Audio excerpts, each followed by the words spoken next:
Nice day, today. Thanks. We feel lucky and we're grateful to Seamus for being there for her.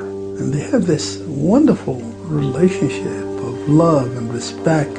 I mean, I've seen that over now almost a year. I'll just feel better once I eat. Yeah.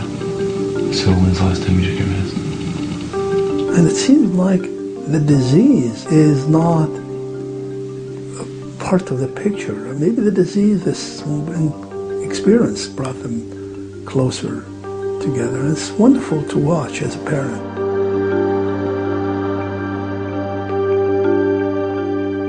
When I was diagnosed, I wondered if this was maybe too much for a new relationship. And I told him, you know, this is not what you signed up for.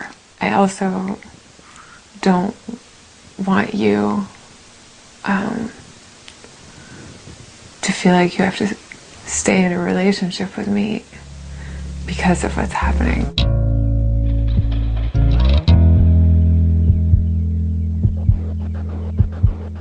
He really stood by me.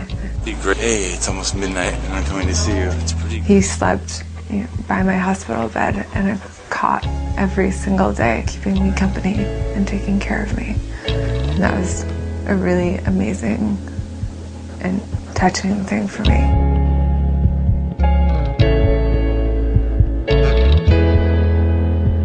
You get to know a lot of someone by traveling, they say, but if someone's unwell and you have to be there at their side, that happens and it either falls apart or it doesn't.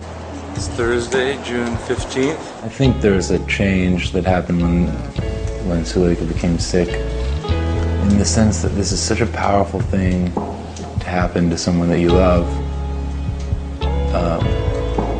It brings such a clarity, and I think even one that can really blow people back, because in some ways, even though you got to this point through these terrible circumstances, everything's so clear. We're in a relationship of less than a year. It's brought us together, but it puts an incredible strain on both people. And there was a day when her hair started falling out that was kind of like, whoa, this is gonna get hard. And there we were in the bathroom of her little hospital room, and a lot of her hair had fallen out, but what I think happens to other people and happened to her is that you have to pull out the last bit of your hair. And I had to help her pull out these last clumps of hair on her bald head. And that's when it gets very real. I remember feeling so full of fear and kind of that feeling that you have where you're about to cry, and trying to hold it in, and I'd be in the hospital and have to leave her hospital room. That feeling doesn't go away quickly. You got to stay away and come back later, and that's also hard. And yet I wanted to be there and she wanted to be there, and these are very difficult and kind of tricky situations to deal with. Everything from not only meeting her parents for the first time, but meeting her parents under these circumstances, a very personal, intimate, the most deeply personal thing for a family.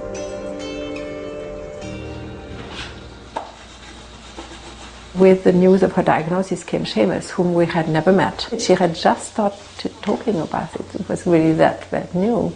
It was clear that if she was so happy with Seamus, we welcome him as well. And our house is big enough to have everybody live here. I remember being with Seamus, researching bone marrow transplants, and I saw that one of the permanent side effects was infertility. The big decision for me was about whether I was going to freeze my eggs or to freeze embryos that had been fertilized with my boyfriend's sperm. Felt like a really big step, especially so soon in our relationship. But I think we both could imagine ourselves potentially way down the line having children together. So, I was given a few minutes to make that decision, and in the end I sort of reluctantly chose eggs because it seemed like the safer bet.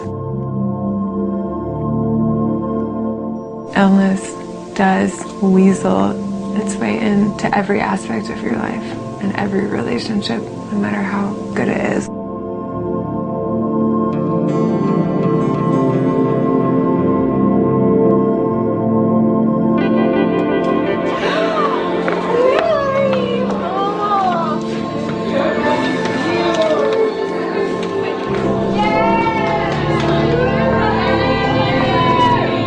I think this relationship has helped Suleika psychologically get through this phase of the disease.